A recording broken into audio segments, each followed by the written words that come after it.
ഈ ഗസയിലുള്ള വെടിനിർത്തൽ പ്രാബല്യത്തിൽ വന്നെങ്കിലും 2023 ഒക്ടോബർ 7-ന് തെക്കൻ ഇസ്രായേലിൽ പൊട്ടിപ്പുറപ്പെട്ട യുദ്ധമാണ് അവസാനിച്ചത്. നിരവധി പേർക്ക് ജീവൻ നഷ്ടമാവുകയും അതുപോലെ നിരവധി ആളുകളെ ബന്ദിയാക്കുകയും ചെയ്തിട്ടുണ്ടായിരുന്നു. ഈ യുദ്ധം പരിസമാപ്തിയിലെത്തിയെങ്കിലും വെടിനിർത്തൽ പ്രാബല്യത്തിൽ വന്നെങ്കിലുമൊക്കെ ഈ ഫലസ്തീൻകാരെ കാത്തിരിക്കുന്നത് കടുത്ത വെല്ലുവിളികളാണ്. അതായത് സാധാരണ ജീവിതത്തിലേക്ക് മടങ്ങാൻ വേണ്ടി നിരവധി കടമ്പകളാണ് ഇനി ഈ നിരപരാധികൾക്ക് ചെയ്തു തീർക്കാനുള്ളത്.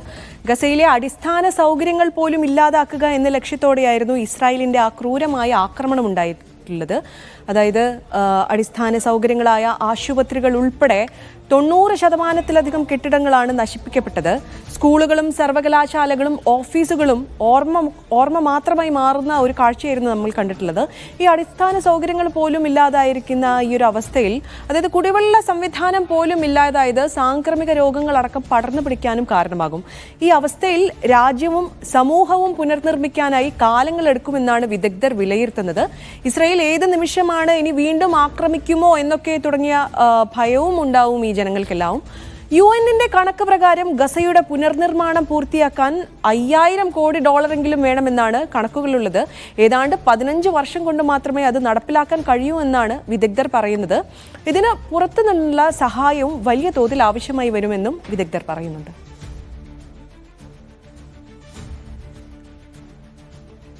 ഈ വെടിനിർത്തൽ പ്രാബല്യത്തിലായി ഫലസ്തീൻ ജനങ്ങൾക്ക് പുറത്തുനിന്നുള്ള സഹായമൊക്കെ ആവശ്യമായി വരുമെന്നൊക്കെ വിദഗ്ധർ പറയുമ്പോഴും തന്നെ ഈ പശ്ചാത്തലത്തിൽ 60 ദിവസത്തേക്കുള്ള സഹായ വിതരണ പദ്ധതികൾ UN പ്രഖ്യാപിച്ചിട്ടുണ്ട്. ഈ ഫലസ്തീൻ ജനതയ്ക്കായി ഭക്ഷണവും മരുന്നും അവശ്യ വസ്തുക്കളും ഉൾപ്പെടെ 1.7 ലക്ഷം ടൺ സഹായം എത്തിക്കുമെന്നാണ് UN-ന്റെ മാനുഷികകാര്യ വിഭാഗം മേധാവി ടോം ഫ്ലെച്ചർ അറിയിച്ചിട്ടുള്ളത്. ഇനി ഇന്ത്യയും വിദേശ രാജ്യങ്ങളും തമ്മിലുള്ള ഒരു ബന്ധത്തെക്കുറിച്ച് വരുമ്പോൾ നമുക്കറിയാം, നൊബേൽ സമ്മാനം, സമാധാനത്തിനുള്ള നൊബേൽ സമ്മാനത്തിന് നാമനിർദ്ദേശം ചെയ്യാനൊക്കെ ട്രംപ് പറഞ്ഞിട്ടുണ്ടായിരുന്നു. പക്ഷേ ആ ഒരു സംഭവത്തോടെ മോദിയും ട്രംപും തമ്മിലുള്ള, അതായത് ഇന്ത്യയും അമേരിക്കയും തമ്മിലുള്ള ബന്ധത്തിന് ചെറിയൊരു ഉലച്ചിലൊക്കെ തട്ടിയിട്ടുള്ള കാര്യങ്ങളൊക്കെ നമുക്കറിയാം. ആ ഒരു അവസ്ഥയിൽ മറ്റുള്ള ലോകരാജ്യങ്ങളുമായി നല്ലൊരു ബന്ധം സ്ഥാപിക്കാനുള്ള ശ്രമത്തിലാണ് ഇന്ത്യ എന്ന് പറയേണ്ടി വരും. ഇപ്പോൾ കഴിഞ്ഞ ദിവസങ്ങളിലായി വിദേശകാര്യ പ്രതിനിധികളൊക്കെ ഇന്ത്യയിൽ, മറ്റു രാജ്യങ്ങളിലുള്ള പ്രതിനിധികളൊക്കെ ഇന്ത്യയിൽ സന്ദർശനം നടത്തിയിട്ടുണ്ടായിരുന്നു. ബ്രിട്ടീഷ് പ്രതിനിധിയും അതുപോലെ തന്നെ അഫ്ഗാനിലുള്ള വിദേശകാര്യമന്ത്രിയും ഇന്ത്യയിലുണ്ടായിരുന്നു. അഫ്ഗാൻ വിദേശകാര്യമന്ത്രി പാകിസ്ഥാന് ഒരു മുന്നറിയിപ്പും നൽകിയിട്ടുണ്ട്. വിദേശകാര്യമന്ത്രി അമീർ ഖാൻ മുത്തഖിയും നമ്മുടെ ഇന്ത്യൻ വിദേശകാര്യമന്ത്രി ജയശങ്കറും തമ്മിലുള്ള കൂടിക്കാഴ്ചയൊക്കെ നടന്നിട്ടുണ്ടായിരുന്നു. അത് പാകിസ്ഥാനുള്ള ഒരു മുന്നറിയിപ്പ് നൽകിയിട്ടുണ്ട്. ഇവിടെ അദ്ദേഹം പറഞ്ഞിട്ടുള്ളത്, അതായത് മുത്തഖി പറഞ്ഞിട്ടുള്ളത് എന്താണെന്ന് വെച്ചാൽ, തങ്ങളുടെ മണ്ണിൽ ഇന്ത്യക്കെതിരായ യാതൊരു കാര്യവും ചെയ്യാൻ ആരെയും അനുവദിക്കില്ല എന്നൊരു താക്കീത് പാകിസ്ഥാന് നൽകിയിട്ടുണ്ട്. പാകിസ്ഥാന് സമാധാനത്തിന്റെ വഴികളിലേക്ക് പോകണം. ഇനി എങ്ങാനും അതല്ലാത്ത ഒരു ചിന്തകൾ പാകിസ്ഥാന് വരികയാണെന്നുണ്ടെങ്കിൽ UN-നോടും UK-യോടും നാറ്റോയോടും ഒക്കെ തങ്ങളുടെ ശക്തി എന്താണെന്ന് നോക്കി അന്വേഷിക്കണം എന്നൊക്കെയുള്ള തക്കതായ താക്കീത് പാകിസ്ഥാന് നൽകിയിട്ടുണ്ട്.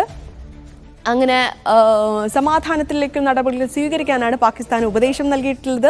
അഫ്ഗാനുമായി നയതന്ത്ര ബന്ധം പുനഃസ്ഥാപിക്കുകയാണ് ഇന്ത്യ ചെയ്തിട്ടുള്ളത്. ഇന്ത്യ അഫ്ഗാൻ വിദേശകാര്യമന്ത്രിമാരുടെ ചർച്ചയിൽ ഈ നിർണായക തീരുമാനവും ഉണ്ടായിട്ടുണ്ട്. കാബൂളിൽ വീണ്ടും ഇന്ത്യൻ എംബസി തുറക്കാൻ തീരുമാനമുണ്ടായിട്ടുണ്ട്. നിലവിൽ കാബൂളിലുള്ള വിദേശ മന്ത്രാലയ ഓഫീസ് എംബസിയായി ഉയർത്താനാണ് തീരുമാനമുള്ളത്.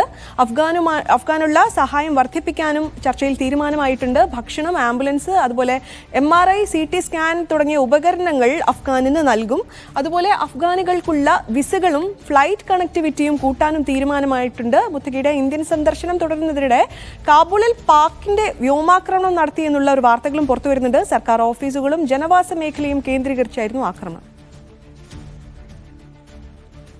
ഇനി ബ്രിട്ടീഷ് പ്രധാനമന്ത്രി കെയർ സ്റ്റാർമറും ഇന്ത്യയിലുണ്ടായിരുന്നു. ദ്വിദിന സന്ദർശനത്തിൽ UK-യിൽ നിന്ന് ലൈറ്റ് വെയ്റ്റ് മൾട്ടി റോൾ മിസൈലുകൾ വാങ്ങാനും ധാരണയായിട്ടുണ്ട്. മിസൈൽ ഡീല് ഇരു രാജ്യങ്ങളും തമ്മിലുള്ള ആഴത്തിലുള്ള ബന്ധമുറപ്പിക്കുമെന്ന് UK പ്രതിരോധ സെക്രട്ടറി അറിയിച്ചു.